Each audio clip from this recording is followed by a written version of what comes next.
Chapter 3. The Trial. News used to travel by word of mouth, then by print, then by broadcast. Now it traveled by stream, endless, and weaponized for dopamine. The Valen case detonated across the city like a glitter bomb full of outrage and ratings. The courthouse plaza flooded with streamies. That's what they called themselves. Amateurs with retinal rigs, brain-to-interface uplinks, or old-fashioned shoulder cams. They or maybe their algorithms shouted questions at me. Questions weren't meant for answers anymore. Questions were prompts for engagement. Detective, did you suspect Valen from the start? Detective, will this affect influencer culture? Detective, rumor says he ran a serial death fetish ring. Comment? I pushed through them like a salmon, swimming upstream through sincerity. A streamy shoved a mic in my face. Detective Calhoun, can you confirm that Valen composted his victims? No comment, I grunted, which of course confirmed it for half the city and denied it for the other half. Truth was a commodity. Consistency was optional. The trial started that afternoon. No jury. Juries were phased out decades ago. Too expensive, too biased, too human. Instead, a panel of adjudicators with politely neutral faces listened while the forensic consortium piped in evidence. The judge, a woman with a voice so calm it could euthanize anxiety, opened proceedings at precisely 1400 hours. Efficiency respected punctuality.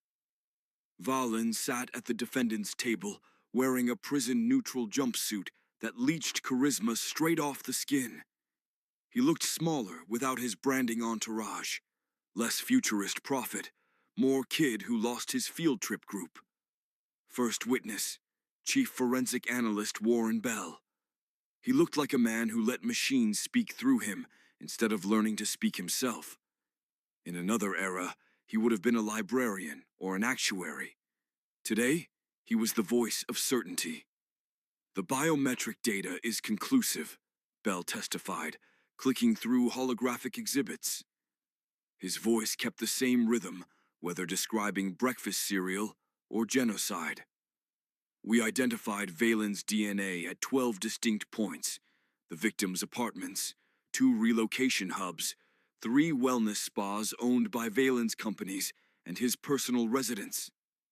He tapped a projection, maps lit like constellations. Environmental residue includes epithelial fragments, sweat salts, and keratin traces consistent with direct contact. Temporal analysis indicates repeated exposure over several months. He didn't mention clankers, automation, or machine-run detection systems. This was court language. Sterilized, machine-curated, without admitting it. Bell simply described results as if all truth emerged fully formed. Then came the kicker. Gravesite soil samples contained high-fidelity, proteinaceous artifacts consistent with Valen's metabolic profile. Probability of accidental contamination near 0. Valen's attorney objected for show. The judge overruled for efficiency. Next witness, Dr. Ilyana Voss, the mortician from the docks. She didn't look like death's midwife today. She looked like she'd stepped out of a magazine ad selling Vice back to the Puritans. Jet black hair pinned up in a way that let one lock fall just wrong enough. A crimson dress that implied sophistication and disobedience in equal portions. I wondered how I hadn't noticed at the morgue. Then again, fluorescent lighting is a terrible matchmaker. She smiled at the court with practiced confidence. I reviewed the autopsy reports for all 147 recovered bodies, she said, voice smoky and controlled. The reports indicate consistent neural shutdown, minimal external trauma, and intact organ profiles. All subjects appear to have died within comparable windows. A hologram displayed neat columns of metrics: time of death estimates, tissue states, metabolic readouts, decomposition curves. All harvested, processed and summarized by Clanker autopsy units, though the court didn't call them clankers. Here they were automated forensic apparatuses, a name that sounded like it should apologize every time it entered a room. The uniformity of burial arrangement suggests coordinated placement, Dr. Voss continued. Plots measured 2 meters by 60 centimeters, depth variance under 5 millimeters. That level of precision indicates either heavy machinery or autonomous landscaping units. I watched Valen's throat tighten. The prosecutor pounced. Could a human bury 147 bodies with that level of precision, Doctor? She paused just long enough to be dramatic. No, she said, not without considerable assistance. The gallery murmured. Streamies swooned. Metrics were spiking somewhere. The remaining witnesses were neighbors and acquaintances. He hosted strange hours. He didn't wave at children. He talked about transcendence and authenticity a lot. He made me take supplements once. None of it proved murder, but it proved he was weird, and in this society, weirdness was almost a confession.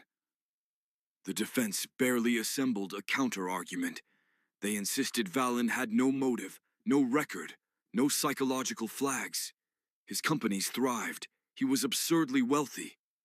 But motive had gone out of fashion. Efficiency killed motive. If people kept disappearing around you and your estate grew bodies like perennials, that was enough. 3 days. That was all it took. Day 1, forensics and autopsies. Day 2, witnesses and character profiles. Day 3, verdict and execution. No deliberation. Deliberation implied uncertainty, and uncertainty was the enemy of optimization. The judge read the sentence with the same tone one might use to announce weather. Xerxes Valen, you are found guilty of 147 counts of termination and sentenced to dissolution. Sentence to be carried out immediately. Valen screamed. Not poetic screams, no grand speeches about injustice or future exoneration, just raw, animal fear. I didn't do it. I didn't kill anyone. I never touched them. They came to me already dead. His eyes found mine. You know I didn't do this, he pleaded. You know. I didn't answer. The enforcement units escorted him out of the courtroom. 2 human officers and 4 Clanker enforcers, all immaculate in perfectly balanced formation.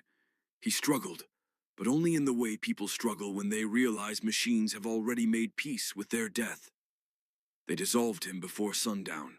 Good for efficiency, bad for narrative closure. That night I sat in my office with the blinds half drawn. The city hummed, the drones traced their perfect flight paths, and I smoked a cigarette that tasted like resignation. The Valen case was done, wrapped, archived, and fed into the municipal justice metrics for quarterly optimization. But something gnawed at me, slow and persistent. The defense had put up no real fight. Valen had money, real money, enough to buy a better defense team, enough to stall proceedings, enough to complicate things. But he hadn't. He'd folded like a man who either knew he was beat or knew the game was rigged. And those graves, too clean, too perfect, too obedient. If Valen was guilty, he'd had help. If he wasn't, something else had hands. I poured a finger of synthetic whiskey and let the thought settle like silt in stagnant water. The city loved efficiency, but efficiency had a nasty habit of cutting corners. Thanks for watching. Click those YouTube buttons you hear so much about. Also, click these things here for more.